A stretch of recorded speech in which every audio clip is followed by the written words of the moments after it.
Anda, Pangasinan! Let's go!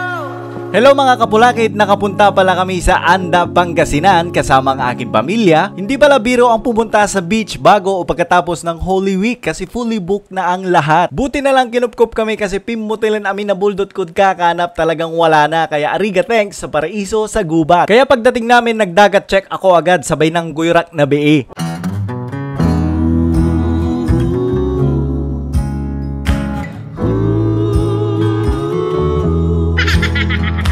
Nagpalipas muna kami ng gabi kasi medyo hindi kami sinuwerte dahil puro sigras ang tubig dagat pero hindi kami nagpatinag dahil marami namang activities dito. Kaya gumising kami agad ni Ermat at naghanap ng water dispenser. Akala ko nanakawin kasi yun na lang ang kulang sa bahay namin eh. Pinagalitan ako kaya na-stress ako. Pinilit ko yung nagbibideo sa amin kung nasaan ang tubig baka sakaling alam niya. Kaso ang tinuro niya yung dagat. Saan po kukuha ng tubig, ma'am? Mainit ang tubig. Saan po kukuha? Sumagot ka. Sagot. Sagot. Hindi sinabi ni Ermat, nakita na pala niya ang kuya kong kumukuha ng mainit na tubig para sa aming noodles na kakainin. Siyempre, kailangan na muna naming lagyan ng tiyan namin bago pumunta ng dagat. Kaya tinanong ko si kuya kung mainit ba yung tubig. At nung sumagot, abay mainit nga. Ginanahan ako lalo kumain. Siguro mga 3 cups. Salamat nga pala Paraiso sa bigyan yung pakwan. Ang sarap at sobrang refreshing. Yellow no, parang ngipin ko. At yan na nga, medyo inantok pa ako pero excited na ako pumunta ng dagat. Less 1 minute nga pala ang walking distance simula sa room namin. Akala ko ako lang yung excited, nauna na pala si Ermat para upuan ng banana boat. Alam na niya kasi na hindi siya makakasama sumakay. Takot daw kasi siya sa dagat. Ang pagkakaalam ko, takot sa malaking banana yan eh. 250 per head nga pala ang pagsakay sa banana boat kaso 5 lang kami kaya 1.5 ang arkila namin.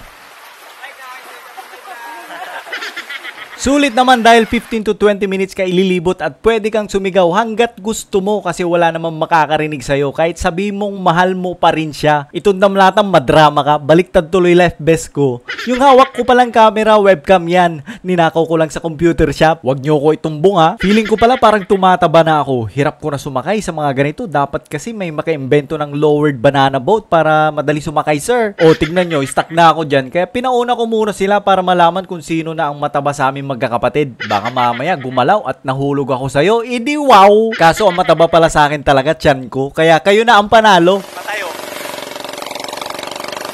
Patayo. Patayo.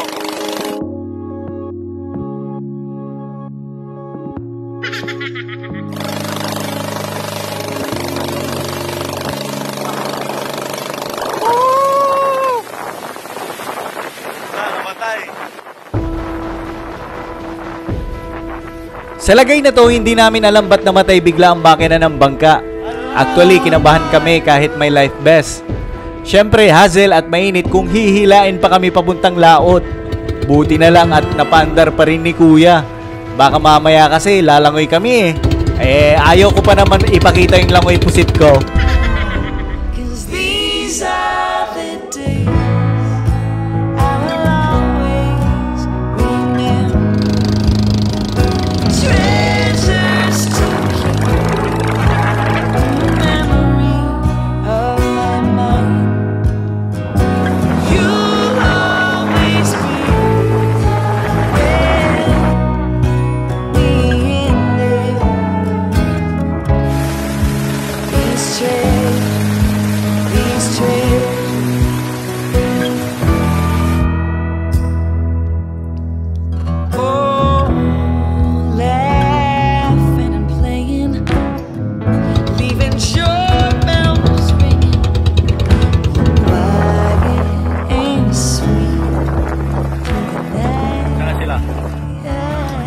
Kanina pala yung isa nag-assist sa amin, ang sabi niya nakita daw ako kahapon, iba daw kasama ko na babae. Kaya tinanong ko ulit, baka awayin ako eh.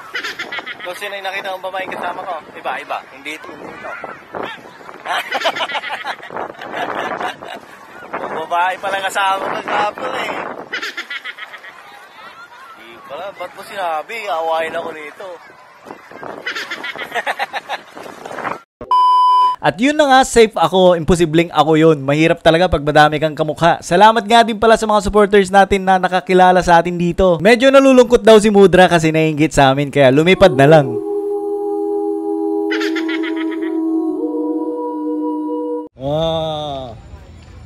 galing na namastan.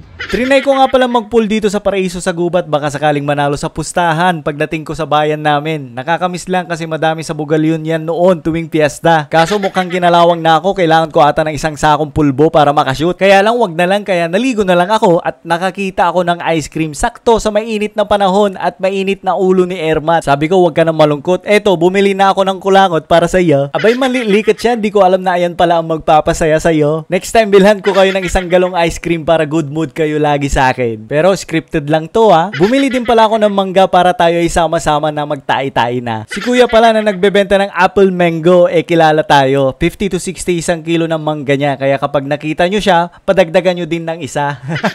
Dito na rin pala kami nag-lunch. 10 out of 10. Ang sarap ng luto nila. Kaso ang di namin inaasahan, kahit maaga kami umalis, sobrang haba ng traffic simula Sual hanggang Labrador. Akala mo NLEX. Sa traffic na dagdagan ng 4 hours ang biyahe namin. Kaya lesson learned, wag na mag-outing sa Black Saturday hanggang Easter Sunday. So yun lang, kita-kits ulit mga kapulakit!